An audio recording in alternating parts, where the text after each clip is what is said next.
If a man's passion is to be a teacher, for a lot of women, he's disqualified because of his passion. Because if we look at the average teacher salary, I was a teacher, I can say my salary. Average teacher in Texas is making $50,000 a year. Right then and there, he's amongst that group. He's passionate. He's giving it his all. He's working with his students. He's doing extra hours. But for a lot of women, because he's making that much money, he's disqualified. All right. So even going back to what these men are offering or the lack thereof, the reason why most women aren't getting married right now is because if I feel like I'm up here and the man is below me because I can make more money now. Well, how about this? I can be more self-sufficient now. Back then, like when my mom was growing up, she couldn't be as self-sufficient as I am, as my age. So I feel like if it was a man that was on the same level with me, if he wasn't doing better than me, I don't see what he could offer that would make me want to not settle with him per se, but like pursue a relationship and then like commit to him. Hello, my brothers, back again. The clip you just saw was from the roommates, and they're talking about not having enough so-called good guys or acceptable guys to women. And clearly see that the standard he was using was a quote-unquote $50,000 mark. And the young ladies that were being in on the discussion, being interviewed, were saying that if a guy can't make her life better, why should she be with him? Why should she hook up with him in marriage? Now, I'm not saying it's all women, but we've seen way too often that black women actually feel that way. This was actually suggested to me by one of my longtime subs, Albert. And we're talking about where black women's standards come from, or even all women's standards actually come from. And it's normally resource-based. No matter what they tell you, it's actually resource-based. A lot of it is. Not all of it, but a lot of it is. There's a lot, you've seen me talk about my octanes, and there's a lot of things about status that goes into it, but a lot of this stuff is actually resource-based. And we're talking about the average woman. We're not talking about the upwardly mobile, six-figure professional woman. We're talking about the regular grind, everyday woman. And if you listen to them, from the baller chicks all the way down to the ratchet chicks, they always talk about the $50,000 mark and how $50,000 is not enough. So I remember when I was going through my charts, I actually saw this chart, and it intrigued me because it talked about something that Dial Rock talked about. I think Dial Rock actually did talk about this back in 2012 when I think this kind of thing was going around. It's called the welfare cliff. And as you can see, the welfare cliff is how much do you have to earn. He says a single woman of a child have to earn before she can get a bump in lifestyle. And according to this chart, and this is back in 2012, so there's a slightly updated one that I'm going to show you later, but this is in 2012. And at that time, the welfare cliff to where how much you had to earn to get a change in lifestyle was $55,000. $57,000, I do believe, in this one. And for women that actually earn, I think in this one, a single mom would have to earn almost $70,000. Single mom of two would have to earn almost $70,000 to offset what she would lose in benefits. So it may not be 100%. What I'm saying is this is possibly where some of this mindset is coming from, because this chart was actually done by the American Enterprise Institute they call it the welfare trap. In other words, the government is actually incentivizing people not to work, according to them. In other words, they make, especially for women, a single women, not to work because the government handouts are so much more. And they actually added up. So we're just going to go through the list really quick and tell you what these little things mean. A lot of people might not already know, but for the people in the back, okay, we're actually going to go through it. So we're going to start from the bottom. Obviously, the blue is earned income, which you work for, minus the taxes. In other words, the tax hit that you would take. Negative income tax, which is earned income credit, is the light blue. Obviously, cash that you would get from subsidies, welfare, not food stamps, but other kind of subsidies that you might get to actually supplement your income. Now, probably not even including child support, because that's a wild card. Food stamps is the violet. Housing vouchers, which is a big one. In other words, Section 8 housing. I think they're kind of understating the Section 8 housing, but the Section 8 housing support, Section 8 housing allowance is a big one. Energy, supplementary energy, especially for places that are cold like Chicago, Minnesota, New York, places like that. You get an energy supplement. You get a cut rate on your bill. Child care is a big one. Child care is very expensive. Most women on some kind of assistance or a low income get child care. I think on this one, child care was relatively light. I think child care, runs to like $500-$600 a month, which is quite a bit, especially for a working woman. Medicaid, if you don't have work-sponsored health care, we know health care runs about $300-$400 a month, quite a bit. And then the last one is CHIP. CHIP is Child Health Program. I remember Obama had to reinstate it because Congress was actually going to end it. But those are the programs, the government-sponsored programs that don't always give you direct cash, but they supplement your lifestyle. Say like a woman that's got 2 or 3 kids, she doesn't have a husband, but her rent is paid for, so she could live up in a house, depending on how many children she has. Her rent could be up to like $1,200 a month, and she only pays $150. That's quite of an incentive not to work. It would be hard for a man to actually come in and supplement that, because if you think about it, a guy earning $50,000 a year, he's probably only bringing home after taxes maybe about $3,500, and he would have to spend just 50% of that, almost half of that, just in housing. Just housing alone. We're not even including health insurance, food, and all the other stuff that comes along with it. And plus, the tax burden is going to be higher. Now, this chart is actually from 2012. This is not current. This is using the estimate in Pennsylvania. But just this alone, you're saying the single mom is better off earning a gross income of $29,000, which is about $15 an hour, with $57,000 in net income and benefits to earn a gross income of $69,000, almost $70,000, with net income and benefits of $57,045. It's better for her to stay single. If 67% of women have children at some point in their life, or 60% would, if we exclude women under, I said, the age of 22, 21, 60% of women have kids. Better for her to stay single. It's better for her to have one child and stay single without a man, because the government will step in and give her an equivalent lifestyle, equivalent or better lifestyle. The median wage back then for a black woman was $19,000. Median wage. The average wage back then in 2012 of a black woman was less than $30,000. Why should she have a man when she's just going to have one child that she can control and get a better lifestyle unless he's making way over $50,000 a year, right? Makes sense? Even though this article was actually written to de-incentivize people not working, but this kind of thing also disincentivizes, especially black women, from them marrying or coupling with a man. It's something that's not discussed. It's always pushed upon the man's ego that he's not earning enough, that he's not economically attractive, but nobody explains why. In my estimation, this may be, just maybe, my theory, this may be one of the missing links in that chain.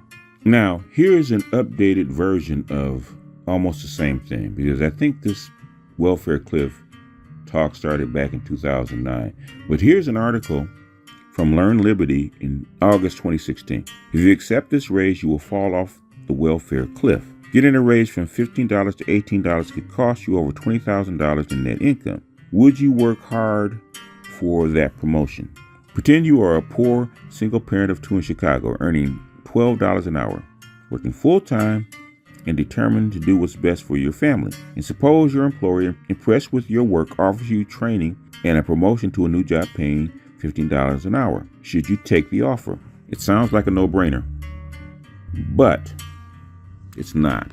At your present $12 an hour, you're eligible for refundable tax credits, food assistance, housing assistance, child care assistance, and medical assistance worth $41,465 combined. Together with your earned income after taxes of $22,121, you're now bringing home to your kids about $63,586 a year.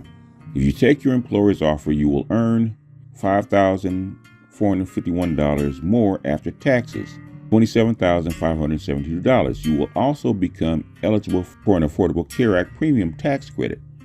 But at that level of earned income, all your benefits would decrease by $8,336, more than your pay increase in net pay. That means the income you would bring home would decrease from $63,586 to $60,701. It's tragic because one of the keys to human happiness is earned self-respect, which requires, as Charles Murray has written, making one's own way in the world.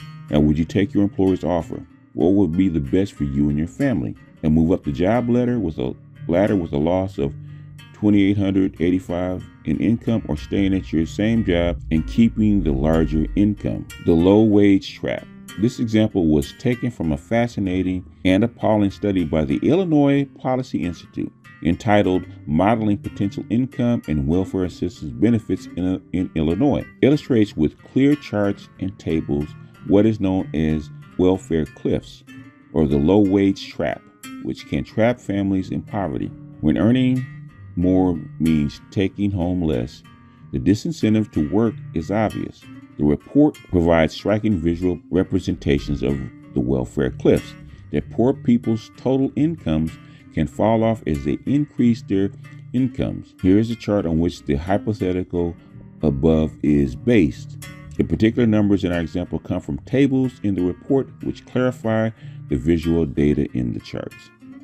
Notice that welfare cliff considered above, which occurs between $12 an hour and $15 an hour, is relatively small. A bigger one, and the reason I call the report appalling, occurs between $15 an hour and $18 an hour. And remember, $15 an hour is about $30,000 a year. 18 is about $36,000 to $40,000 a year. That's how come that $50,000 mark is so important. Now, I am going to leave. No, let's go ahead and read it. To pick up our thought experiment, let's suppose that you want to get free of welfare eventually, and you know that moving up the job ladder is key to doing so. So you take your employer's offer of a raise to $15 an hour and the corresponding loss of $28.85 in annual income. You cut back on spending where you can and look to the future. Now suppose that you do well in your new job, you boost your knowledge and skills, your employer offers you another promotion with still more training and a raise to $18 an hour. Should you take it? Can you afford to take it? Dreadful government schools in poor areas, systematic obstacles to getting a job, such as minimum wage laws and occupational licensing laws, are also to blame. An $18 an hour full-time job, you would earn gross income of $37,440 and a net income after taxes of $33,000. But earned income that high would reduce your refundable tax credit and ACA premium assistance and eliminate your cash assistance, food assistance, housing assistance, and child care assistance for a total reduction in government benefits of $28,820. So if you take the promotion and raise, your income would decrease from $60,000 to $39,000. Case can be made that it's irresponsible for you to reduce your family's income that way. I'll put the link in the description. You'll read the rest for yourself. But if you look at the chart, you just look at the chart, which is similar to the other chart, to be a wife of a man and to get a similar lifestyle that she already has. This is in Chicago. Chicago is not that expensive of a city. It's more expensive than some, but it's not that expensive. If you lived in Chicago, to get a similar outcome, so if you got, with 2 kids, a man would have to be making way more than $60,000 a year. That's how come $50,000 even though it's a good income and you're in the top 30 percentile of all men, of all black men especially, it's not worth that woman to take that gamble. She would have to be on moral grounds, but because fiscally, financially, it doesn't make sense. This is why when a woman looks at you, especially a black woman looks at you, she looks at $50,000 like it's nothing, because to her it is nothing. Because Big Daddy government, the real daddy, supplies her with more, and supplies her with more without the day-to-day constraint of having a man. So financially, that's when they say, I want a man, but I don't need a man. That's what they mean. And if you tack on baby daddy tax, like child support, say she get a regular dude that making $30,000 a year, and she gets 2 kids from him, and she just gets child support, which is like $300 a month per child, right? Or $500 a month if you got 2 kids. That's an extra $6,000 a year. So if you tack on that, she's making $70,000 a year, in benefits. She's living a $70,000 lifestyle. At that point, she's independent. At that point, she's close to the top 15% of all earners in lifestyle. So when a woman says she needs a 6-figure guy, that's what she means. To really make her lifestyle worthwhile, the guy would have to be making $100,000 a year. Because a regular guy, an average guy, because the median earnings of a black man is about $26,000, $27,000 a year. Really, the average guy, the medium wage guy, even the average earnings of a black man is like, if you look at black demographics, about $48,000. All they can really donate to that woman in Big Daddy government is sperm. Pop out 2 kids, she get minimum child support, and she gets all the other benefits that Big Daddy government can tack on. She's in the top 10, 15% of all earners if you add the benefits. So yeah, you might be making twice what she's making, but the thing is, you're not supplying her with twice the benefits that Big Daddy government is. So I propose that as far as the black community, marriage is probably dead for the vast majority of guys, unless you're in the top 20%, maybe even the top 10% of all earners, which is why in the black community, marriage is so low. Marriage is not a moral thing anymore. Marriage has always been a marriage of convenience, especially in the black community, which is why marriage collapsed after Big Daddy government got its mitts into the black family. There's no way you can provide her with the benefits, even though the cash welfare was more than a man could provide even back in the 60s. It had nothing to do with the cash benefits. Housing, health care, food stamps, all those other kind of things. When you have a family, especially a woman with kids, a black man's pockets are not nearly as deep as a Big Daddy government's pockets. And it's starting to filter into the white side of the equation. Even though white men earn more and white people's culture is anti-welfare, there's the only thing stopping white women from doing is a white person's culture is anti-welfare. You got more of that Prussian workaholic blood in them. If they didn't have that in them, they would be doing the same thing. But this is the reason that when you hear a woman says what the young lady said at the beginning of this video, this is what they're saying, and this is why, in my opinion. And this is just a theory. This is just a theory. If you go Google the welfare cliff, a lot of the stuff will actually pop up. This has been an ongoing thing for the last, let's say, 10 to 15 years. I remember hearing it from Dow Rock actually saying it, and this may be the case. Anyway, that's all I got for now. This is BGS out. Now, see you guys on the next.